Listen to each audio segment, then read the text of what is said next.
Hey, Tim's Tips here. I want to talk about, I've been commenting on a lot of YouTube videos about efficiency of van design. A lot of the common van designs are highly inefficient, poor MPG, high cost to build. There's just people are spending sometimes double the amount that they need to on a van build. I can show you how to cut your build in half using these techniques in this video. And some of I call it a pet peeve because my grandkids, I want to have clean air and water, and reducing or increasing the efficiency of a van build can reduce not only your out-of-pocket costs for fuel, but relieve the burden on my grandkids' lungs and keep them healthier. So here we go.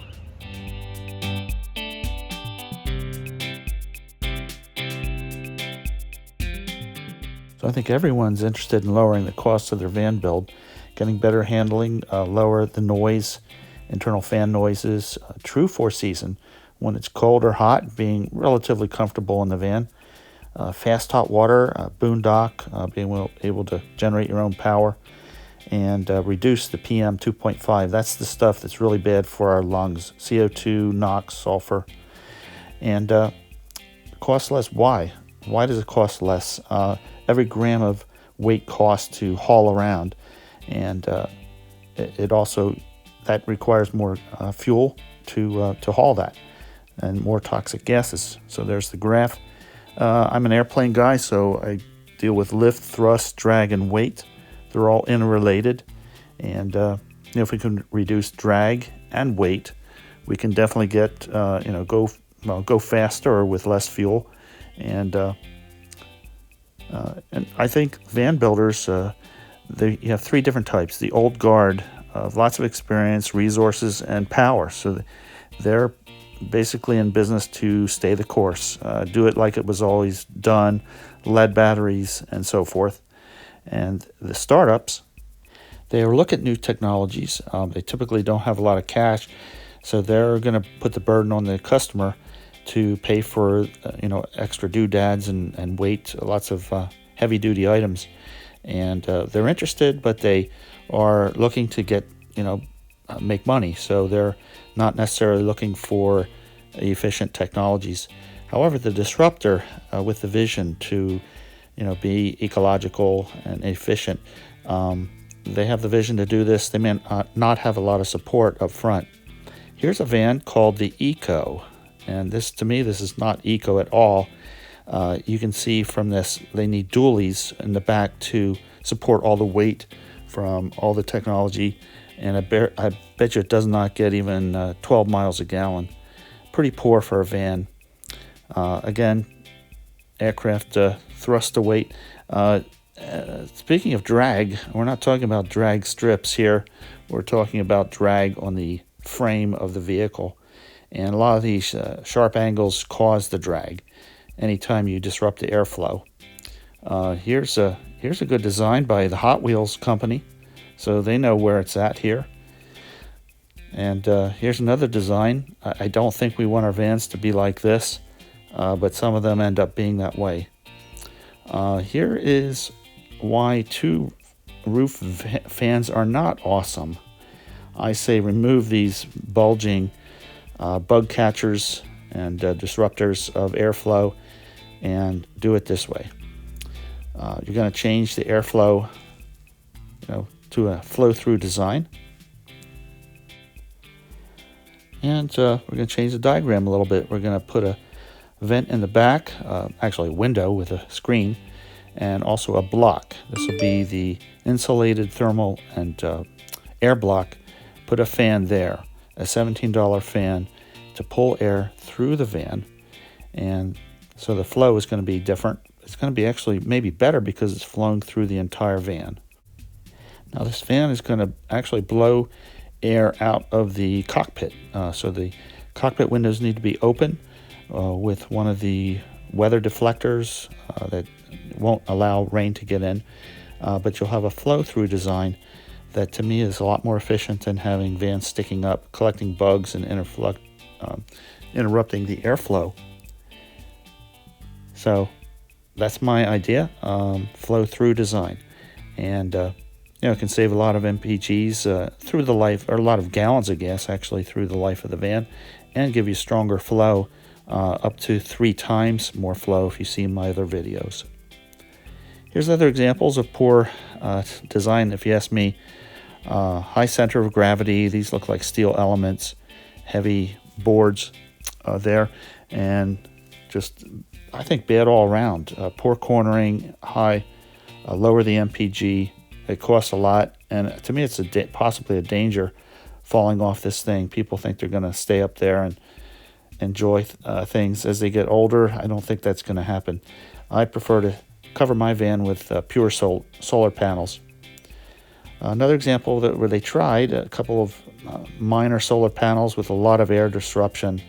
Same with this, ladders, disruptions, and air conditioner, which are very loud and expensive machines. Air conditioner for this is the fan in the front, just one fan. I call it the flow through. This is me playing with airplanes back in my earlier days, my private pilot license back over 30 years ago. And I designed and built rockets as well. So definitely they need clean aerodynamics. We're working in 3 dimensions here, X, Y, and Z.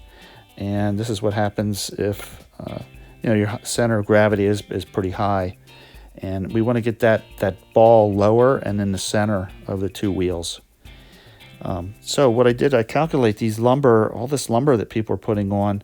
What's it weigh? Especially on the ceiling of the van where nobody's walking. Nobody's really hitting that, or even the sides of the van. Nobody's walking on the sides of the van or hitting them that much. Yet they're putting a 1/2-inch board in. This is for 1-inch board. And then you got 1/2-inch pine, 1/4-inch pine, 1/8 inch, which is what I did. So I have about 125 pounds of side boards in my, maybe 100 pounds in my van. So this shows center of gravity calculations, or fixing to put the Tesla Model 3 battery in. Where's it located with respect to the wheelbase? And so I calculated this. I wanted to balance this against the other side. So that Tesla Model 3 battery is about 250 pounds. We're going to balance that against the water tank here on this side. And I'm going to show the weights of these things.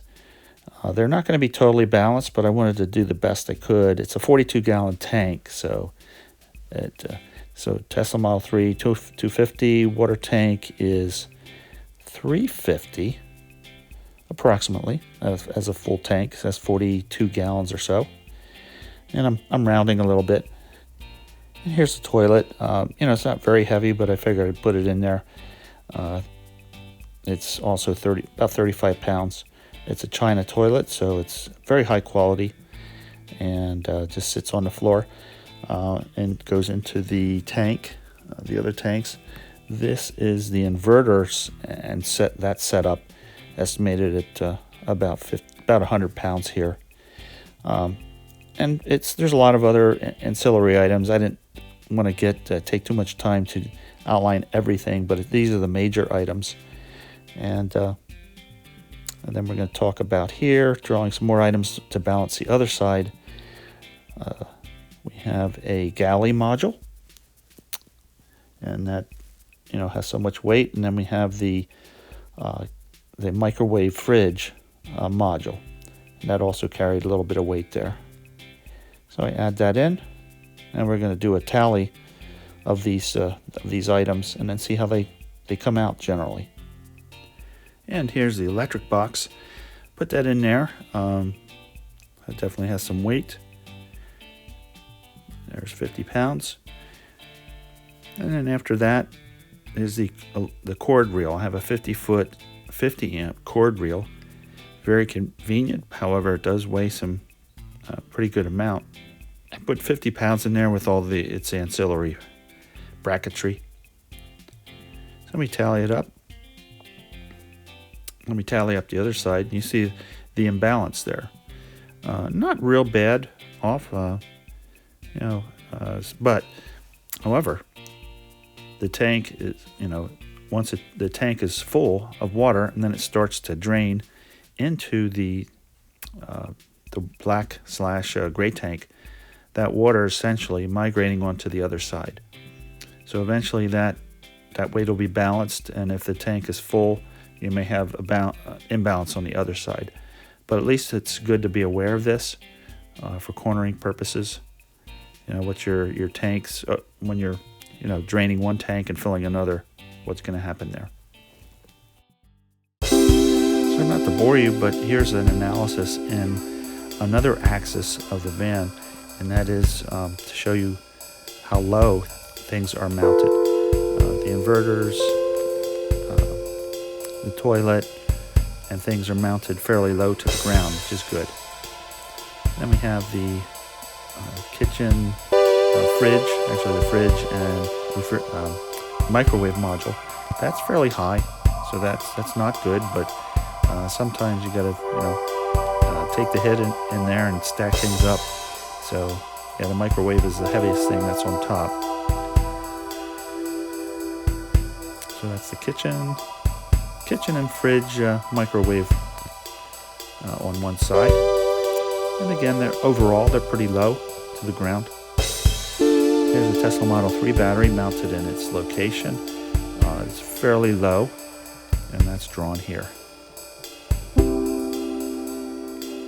Actually, this looks like the water tank.